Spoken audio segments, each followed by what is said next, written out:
اس مسئلے پر نہ کبھی اولاد سے جھگڑا، نہ کبھی بیوی بچوں سے جھگڑا، نہ کبھی دوست ہے. وہ سمجھتے ہیں نہیں یہ پرائیویٹ معاملہ ہے، پڑھ لو آپ کی مرضی، نہ پڑھو آپ کی مرضی، آپ نے اپنی قبر میں جانا، میں نے اپنی قبر میں جانا. یہ شیطان کا دھوکہ. آقا علیہ الصلوۃ والسلام نے فرمایا نماز ترک کرنا شرک ہے. ابن ماجہ میں ہے لیس بین العبد والشرک الا ترک الصلاۃ، بندے اور شرک کے درمیان نماز ہے. فَإِذَا تَرَكَهَا فَقَدْ أَشْرَكَ، جس نے اس نماز کو ترک کیا اس نے شرک کیا. یاد کر لیجئے نماز کا تارک کافر ہے، مسلمان نہیں ہے. صحیح مسلم کے اندر امام الانبیاء امام اعظم محمد الرسول اللہ صلی اللہ علیہ وسلم کا یہ فرمان موجود ہے ان بین الرجل و بین الشرک والکفر ترک الصلاۃ، بندے کے درمیان اور کفر اور شرک کے درمیان نماز ہے. جو اس نماز کو ترک کر دیتا ہے وادی ایمان سے نکل کر وادی کفر میں داخل ہو جاتا ہے.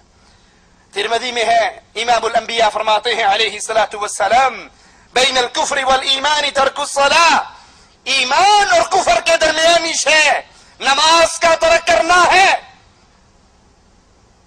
جو نماز کا تارک ہے وہ وادی ایمان سے نکل کر وادی کفر کی طرف سفر کر رہا ہے. ترمذی میں ہے امام الانبیاء نے فرمایا ہمارے درمیان اور منافقین کے درمیان جو عہد ہے وہ نماز ہے. ہمارے اور ان کے درمیان جو عہد و پیمان وہ نماز ہے. فَمَن تَرَكَهَا فَقَدْ كَفَرَ، جس نے اس نماز کو چھوڑ دیا اس نے کفر کیا. جس نے اس نماز کو ترک کر دیا، جس نے اس نماز کو چھوڑ دیا، وہ کرکٹ میچ کے لیے چھوڑے، وہ فٹ بال میچ کے لیے چھوڑے، وہ ہاکی میچ کے لیے چھوڑے، وہ فلم اور ڈرامے کے لیے چھوڑے، وہ گاہک اور دکانوں کے لیے چھوڑے، وہ کھانا کھانے کے لیے کہ یہی ظہر کا نماز ہے، نماز کا وقت ہے اور یہی کھانے کا وقت ہے، بقالہ بند کر کے مسجد کی طرف قدم نہیں اٹھاتا، اپنے کمرے میں کھانا کھا کر پھر آ جاتا ہے. اور کتنے ایسے بدنصیب ہیں واللہ میں نے اپنی آنکھوں سے دیکھے جو فجر کی نماز مسجد میں پڑھنے کے لیے حاضر نہیں ہوتے لیکن نماز ہونے کے 15 منٹ کے بعد آ کر اپنی دکان کو ضرور کھول لیتے ہیں. یہ 15 منٹ کے لیے اللہ کے لیے قربانی نہیں دی جا سکتی. یہ وہ لوگ ہیں جو جانوروں سے گئے گزرے ہیں. میرا جملہ سخت ہے لیکن اللہ کی قسم حقیقت ہے. مثال دے کر سمجھاتا ہوں. ایک شخص نے کتا پالا ہوا ہو، یہ کتے کا خالق مالک نہیں ہے، رازق نہیں ہے، 2 وقت کی روٹی ڈالتا ہے اور روٹی بھی گھر کی بچے ہوئے ٹکڑے ڈالتا ہے، ہڈیاں ڈالتا ہے. اب وہ کتا بیٹھا ہوا ہو اپنے 5-10 کتوں کے درمیان، یہ اس کا 2 وقت کی روٹی ڈالنے والا اس کے پاس سے گزرے اور اس کا نام اس نے ٹومی رکھا ہوا، کہتا ہے ٹومی. اس کی آواز سنتے ہی کیا خیال ہے کتا اپنے باقی کتوں کو چھوڑ کر بھاگ آئے گا یا نہیں؟ مشورہ تو نہیں کرے گا ان سے، پوچھے گا تو نہیں جاؤں یا نہ جاؤں. وہ ساری محفل کو برخاست کرتا ہے، چھوڑتا ہے اور بھاگ کر اس کے پاؤں میں گر جاتا ہے، دم ہلاتا ہے، زبان سے اس کے جوتے چاٹتا ہے. اگر باقی کتے اس سے کہیں بے وقوف، ہم تیری برادری کے تھے، ہم تیری نسل کے تھے، ہم تیرے خاندان کے تھے، یہ تیرا باپ ہے، یہ چچا ہے، یہ ماموں ہے، یہ ماں ہے، یہ خالہ، ہمارے ساتھ بیٹھا گپے مار رہا، ہم 4 ٹانگوں والے، 2 ٹانگوں والا پاس سے گزرا، اس نے ٹومی کہا اور تو ہمیں چھوڑ کر بھاگ گیا، ہم سے اجازت بھی نہیں لی.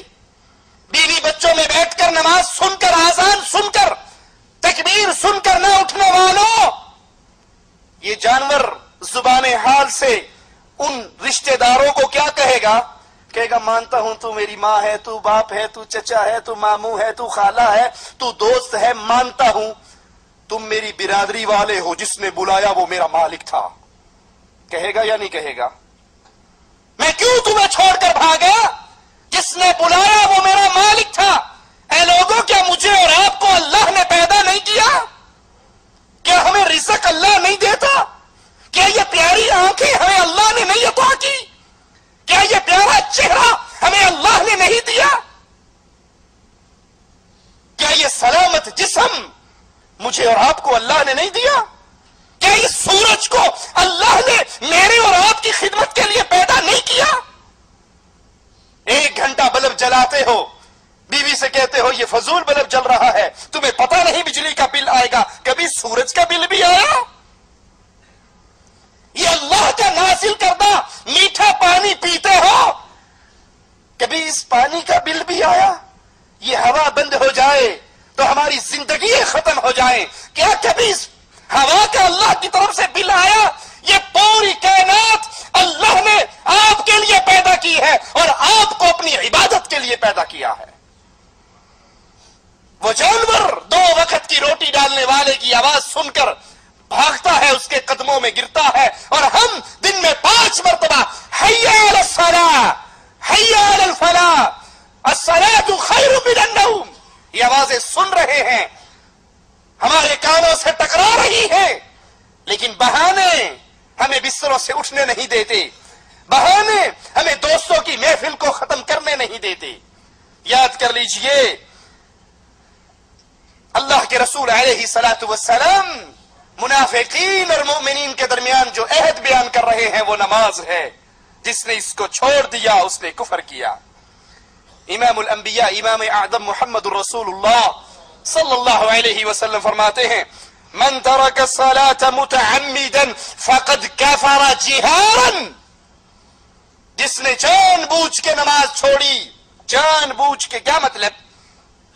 اس کو پتا ہے نماز کا وقت داخل ہو چکا ہے، اذان سن چکا ہے، تکبیر سن چکا ہے، لیکن وہ کہتا ہے جی مولوی صاحب یہ جو ڈرامہ میں دیکھ رہا ہوں نا یہ آخری سیریز ہے، یہ آخری ہے، اور یہاں پر ابھی فائنل ہونے والا ہے کہ وہ جو لڑکی تھی فلاں کے عشق میں مبتلا ہوئی اس کی اس سے شادی ہو سکے گی یا نہیں، اگر اب نماز کے لیے اٹھ کر چلا گیا تو وہ جو آخری لب لباب سین تھا میں اس کو دیکھنے سے محروم ہو جاؤں گا۔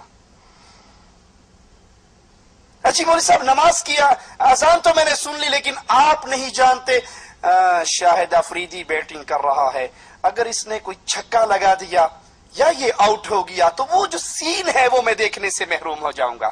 ارے ایک میچ تیرا شیطان سے لگا ہوا ہے، اگر تو